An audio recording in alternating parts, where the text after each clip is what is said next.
నమస్తే ట్యూటోరియల్స్. ఈరోజు మనం మ్యాథమెటిక్స్ సంబంధించిన ప్రాబ్లమ్స్ని సాల్వ్ చేద్దాము. అందులో ముందుగా the ratio of 5 rupees and 0.5 అంటే 50 పైస్. ముందు మనం 50 పైస్లో ఉంది, ఇక్కడ 5 రూపీస్ ఉంది కాబట్టి మనం 5 రూపీస్ని పైసలోకి మార్చుకున్నాము. అప్పుడు దాని రేషియో వస్తుంది. Okay, 1 rupee equal to 100 paise కదా. అయితే 5 రూపీస్కి ఎంత అవుతుంది? 500 పైస్ అవుతుంది.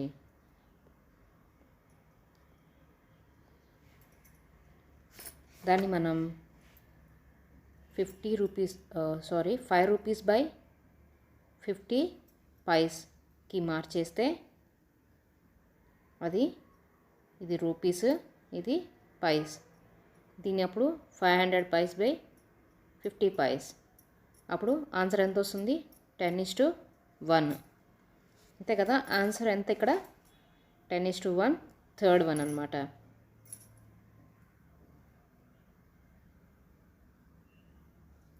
తర్వాత క్వశ్చన్ చూడండి. మల్టిప్లై 6/38ని రెసిప్రోకల్ ఆఫ్ 7/16 అంటున్నారు. ముందు ఇది మైనస్లో ఉంది కాబట్టి దాన్ని చూడండి, దాన్ని ఎలా చేసుకోవాలో. Find the reciprocal. ముందు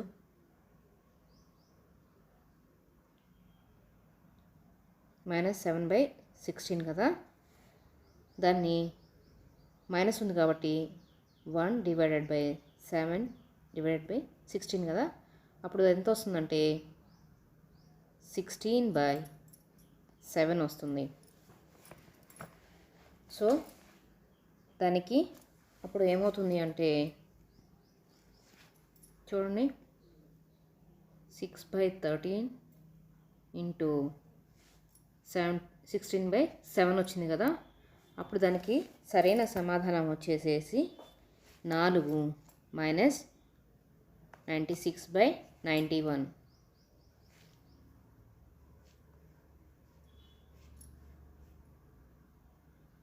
తర్వాత ప్రశ్న చూడండి. ఇక్కడ స్క్వేర్ రూట్ 17.64 ఈక్వల్ టు 4.2 అయితే అప్పుడు స్క్వేర్ రూట్ 0.001764 ఎంత అవుతుంది అంటున్నారు. దానికి సరైన సమాధానం వచ్చేసి 0.042 అవుతుంది.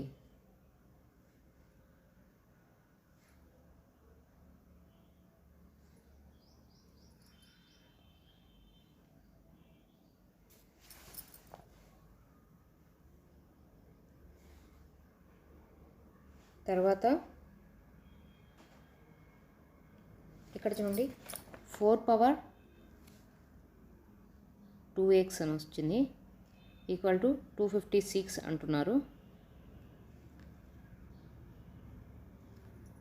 256 పైన ఏం లేదండి.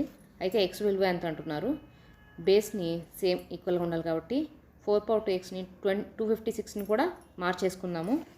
అప్పుడు దానికి ఎంత వస్తుందంటే 4/2x ఈక్వల్ టు 4/4. దాన్ని మల్టిప్లై చేసుకుంటే మనకి 256 వస్తుందండి. ఇప్పుడు 2x ఈక్వల్ టు 4 అయింది. సో 4/2 ఈక్వల్ టు ఎంత అవుతుంది? ఇప్పుడు ఆన్సర్ 2 అవుతుంది. ఆన్సర్ ఎంత? 2 అన్నమాట. మనం నెక్స్ట్ సమ్ ఇక్కడ చూడండి, 62,500కి ఇంట్రెస్ట్ 1.5 ఇయర్కి 8% అంటున్నారు. అది compounded of yearly rupees is అంటున్నారు. హాఫ్ ఇయర్ అంటే 6 మంత్స్కి. సో దానికి ఎలా చేయాలి అంటే మనకి ముందు మనం అమౌంట్ ఎంతో ఫైండ్ అవుట్ చేసుకుందాము. దానికి ఫార్ములా వచ్చేసేసి P into 1 + R divided by 100 power n. ఇది అండి ఫార్ములా. సో మనకి ఏమేమి ఇచ్చారు? 62,000 మనకి 500 ప్లస్ మనకి రేట్ ఇంట్రెస్ట్ ఇచ్చారు కదా. సో అది ఎంత? పర్ ఇయర్ 8% అంటున్నారు. అందులో హాఫ్ 6 మంత్స్కి మనకు కావాలి. సో 400 మనకి 1.5 year ఇచ్చారు కదా, అది అంటే 3.5 years. సో మనం 3 వేసుకునేసి చేస్తే వచ్చే ఆన్సర్ ఎంత అంటే 70,304.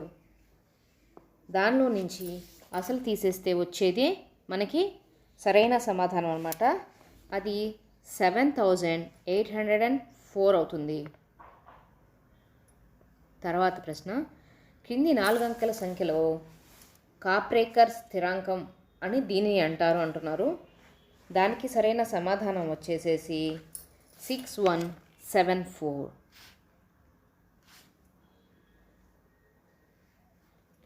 ఇక్కడ చూడండి, 30 మంది మనుషులు 17 రోజుల్లో పూర్తి చేయగలరు. అదే పనిని 10 రోజుల్లో పూర్తి చేయడానికి కావలసిన మనుషుల సంఖ్య అంటున్నారు. ముందు మనుషులు ఎంతమంది ఉన్నారు? 30 మెంబర్స్ ఉన్నారు. అలాగే ఎన్ని డేస్లో పనిచేస్తున్నారు వాళ్ళు? 17 డేస్లో. ఓకే, దీన్ని M1 D1గా డిసైడ్ అనుకోండి. తర్వాత డేస్ 10 days, ఇది డే 2 అనుకోండి. ఎంతమంది కావాలి మనకి ఫైనల్గా 10 daysలో చేయడానికి వరకు ఎంతమంది కావాలి? దానికి ఫార్ములా వచ్చి M1 into D1 equal to M2 into D2. అప్పుడు M1 మనకి ఎంతమంది ఉన్నారు? 30 ఇంటూ ఎన్ని డేస్లో ఫినిష్ చేస్తున్నారు వరకు? 17 days. M2 మనం ఫైండ్ అవుట్ చేయాలి. ఓకే, D2 ఎన్ని days? 10 days. So M2 equal to 30 into 17 by 10. 10 3s are 30. So 51 days. 51 members కావాలన్నమాట 10 daysలో వర్క్ చేయడానికి. సో రైట్ ఆన్సర్ వచ్చేసి 51.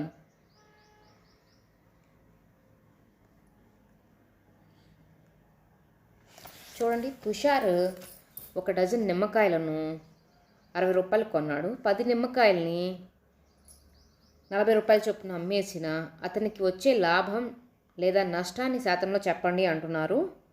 ముందుగా అతను 12 నిమ్మకాయలకి ఎంత రేటు కొన్నాడు?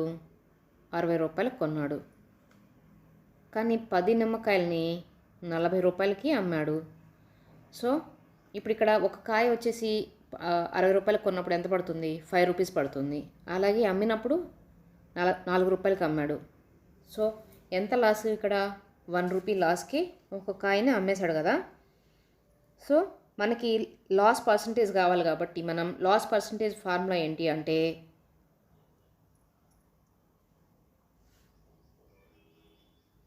Loss divided by cost price into 100.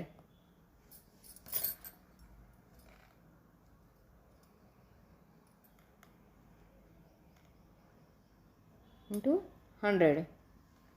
So మనకి లాస్ అనేది ఎంత అంటారు? 1/5 ఇంటూ 100. సో తెలుసు కదా మనకి 20% లాస్కి అమ్మేశాడు అనమాట. 20% నష్టానికి అమ్మేశాడు. తర్వాత చూడండి, ఇక్కడ 5 ఇంటూ 10,000 ఉంది, అంటే 50,000. ఓకే, తర్వాత జీరోతో ఎంత మల్టిప్లై చేసినా అది జీరోనే కదండి. సో 0. తర్వాత 8 ఇంటూ 100 అంటున్నారు. 800. 100ని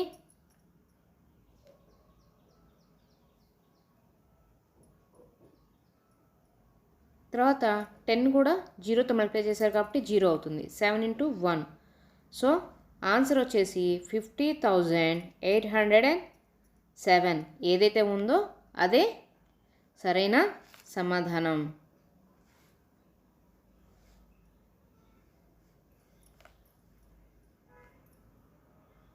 ఇక్కడ చూడండి, 7,254ని 98 అనే 7 అంకెల సంఖ్యను 22 నిశ్శేషంగా భాగించబడిన స్థానంలో ఉంచవలసిన అంకె ఏంటి అంటున్నారు.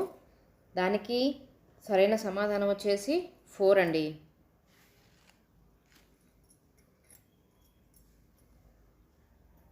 తర్వాత ఏవేవి 3 సరేఖ్యాలు కానీ 5 బిందువుల గుండా గీయగలిగే రేఖల సంఖ్య అంటున్నారు. దానికి సరైన సమాధానం వచ్చేసి 1.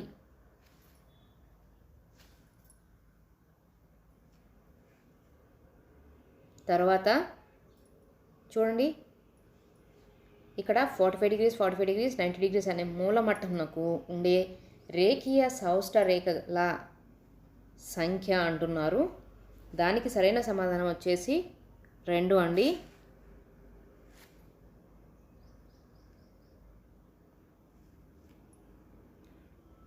ఇక్కడ చూడండి, 18 సెంటీమీటర్లు మరియు 14 సెంటీమీటర్లు గల భుజాలు గల ఒక త్రిభుజానికి క్రింది కొలతలో 3వ భుజంగా ఉండగలిగేది అంటున్నారు.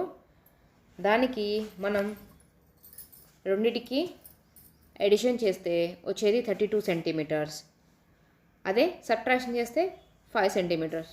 సో రెండిట్లో నుంచి తీసేయంగా వచ్చేది సరైన సమాధానం ఏంటంటే దీనికి 5 సెంటీమీటర్స్. ఇక్కడ చూడండి, 4r యూనిట్లు వ్యాసార్థంగా కలిగిన అర్ధవృత్త వైశాల్యం చదరపు యూనిట్లలో అంటున్నారు. దానికి సరైన సమాధానం వచ్చేసేసి 2.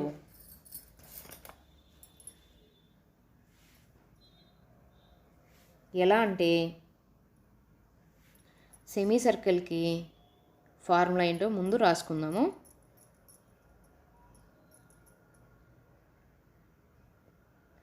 పై r స్క్వేర్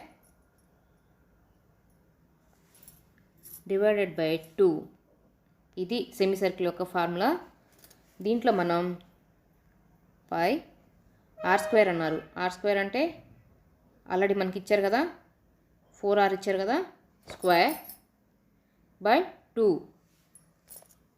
దీన్ని చేస్తే వచ్చేదే 8πr స్క్వేర్ అన్నమాట.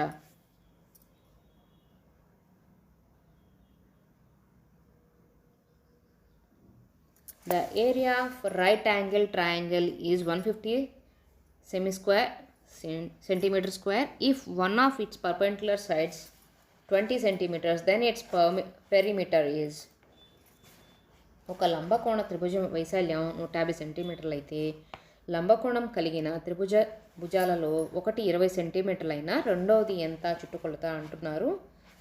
దానికి సరైన సమాధానం వచ్చేసేసి 4/60 అండి.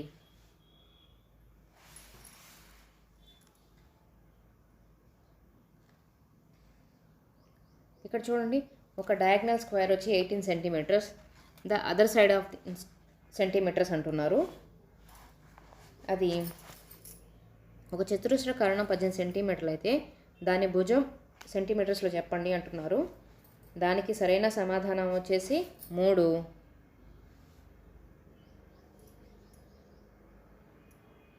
తర్వాత ఇక్కడ చూడండి, ఇఫ్ n = 4, ఇక్కడ n⁴/4 ప్లస్ n³/2 n²/4 అని ఇచ్చారు.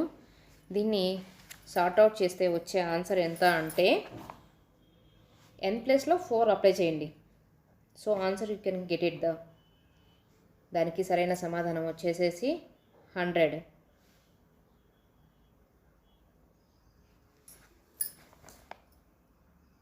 చూడండి, 4/4 divided by 4, 4³ divided by 2 plus 4²/4 అంటున్నారు.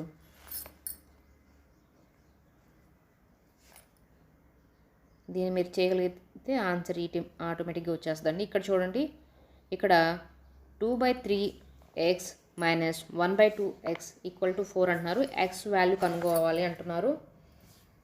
దానికి మీరు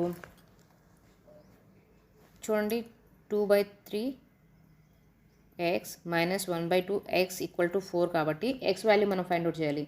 సో కామన్గా మనం తీసుకుంటే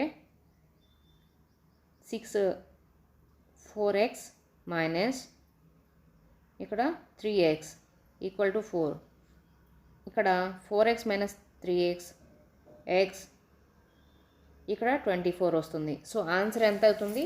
24.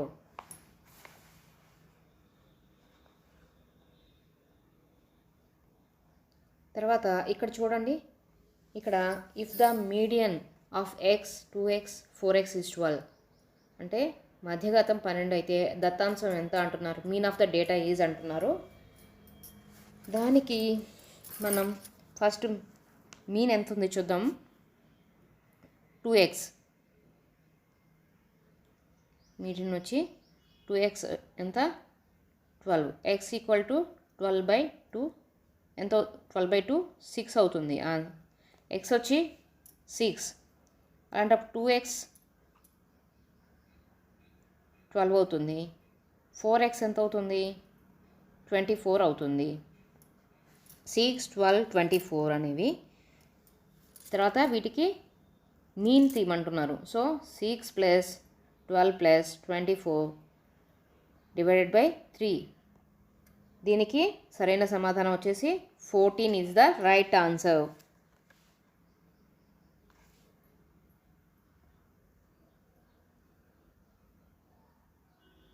తర్వాత ఇక్కడ చూడండి, విచలన పద్ధతిలో అంక మధ్యమును కనుగొని సూత్రము అంటున్నారు. ఇక్కడ ఒకటి ఇచ్చారు కదా, దానికి సరైన సమాధానం వచ్చేసేసి 2 అండి. ఊహించిన సగటు.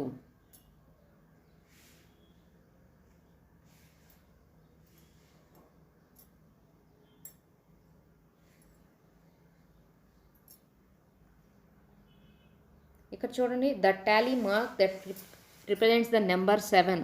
ఇక్కడ 7ను ప్రాతినిధ్యపరిచే గణన చిహ్నం అంటున్నారు. ఇక్కడ చూడండి, లైన్స్ ఉన్నాయి కదా, వాటిలో ఒక్కొక్క లైన్స్ లాగా గీశారు కదా, వాటి నెంబర్స్ అనమాట. సో 7ని సూచించేది ఏంటి అంటే 4th అనమాట. చూడండి, 1 2 3 4 లైన్స్కి ఒక లైన్ క్రాస్ చేశారు అంటే 5 లైన్స్ +2 7. ఇక్కడ చూడండి, తర్వాతది the value of 127.1 divided by 1000 ఒక విలువ చెప్పమంటున్నారు. దానికి సరైన సమాధానం వచ్చేసేసి చాలా ఈజీగా చెప్పేయచ్చండి.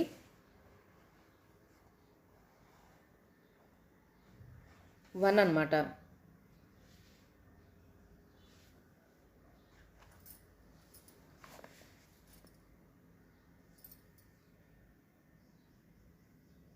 తర్వాత ఇక్కడ చూడండి, 6.5 సెంటీమీటర్స్ అండ్ లెంత్ వచ్చి 6.5 అంటున్నారు. బ్రెడ్త్ వచ్చేసి 3.5. దీర్ఘచతురస్ర వైశాల్యం ఎంత అంటున్నారు. దానికి సరైన సమాధానం వచ్చేసేసి 3 అండి.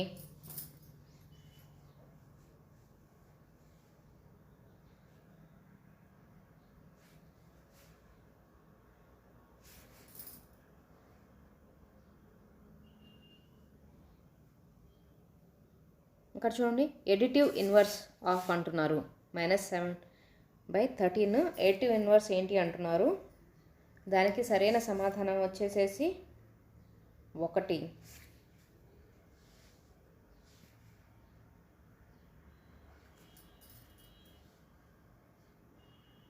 తర్వాత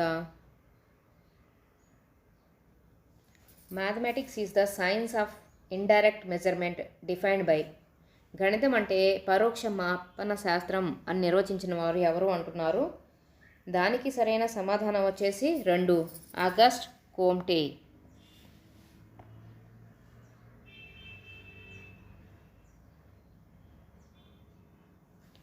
an effective domain the very highest level objective is అంటున్నారు. భావావేశ రంగంలో అత్యున్నత స్థాయి లక్ష్యం ఏంటి అంటున్నారు. దానికి సరైన సమాధానం 1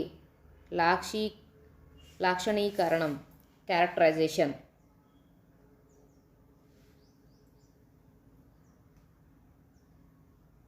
ఆగమన పద్ధతి యొక్క లక్షణము అంటున్నారు. One of the characteristics feature of inductive method is. దానికి సరైన సమాధానం దీనికి 2 or 3. సమాధానాలు. This shows is the largest amount of learning as per Edgar Dale cone of experience. Edgar Dale అనుభవాల శంకవు నందు అత్యధిక అభ్యాసనం సూచించినది ఏది అంటున్నారు. దానికి సరైన సమాధానం వచ్చేసి 4 డైరెక్ట్ పర్సనల్ ఎక్స్పీరియన్స్, ప్రత్యక్ష ప్రాయోజిక అనుభవాలు. దానికి సరైన సమాధానం. The second step in writing the lesson plan as per Herbartian approach. Herbart ఉపగమము అనుసరించి పాఠ్య పథక రచనలో 2వ సోపానం ఏంటి అంటున్నారు.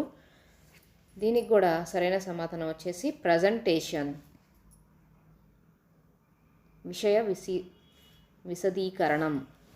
విశదీకరణం సరైన సమాధానం అన్నమాట. తర్వాతది చూడండి, the academic standard to be tested through the following test item. Right the number 7253 in words. 7253 అక్షరాల్లో రాయండి అను పరీక్షాంశం ద్వారా పరీక్షించదలసిన విద్యా ప్రమాణం ఏంటి అంటున్నారు. దాన్ని కమ్యూనికేషన్, వ్యక్తపరచడం. ఇవ్వండి మ్యాథ్స్కి సంబంధించిన ప్రాబ్లమ్స్.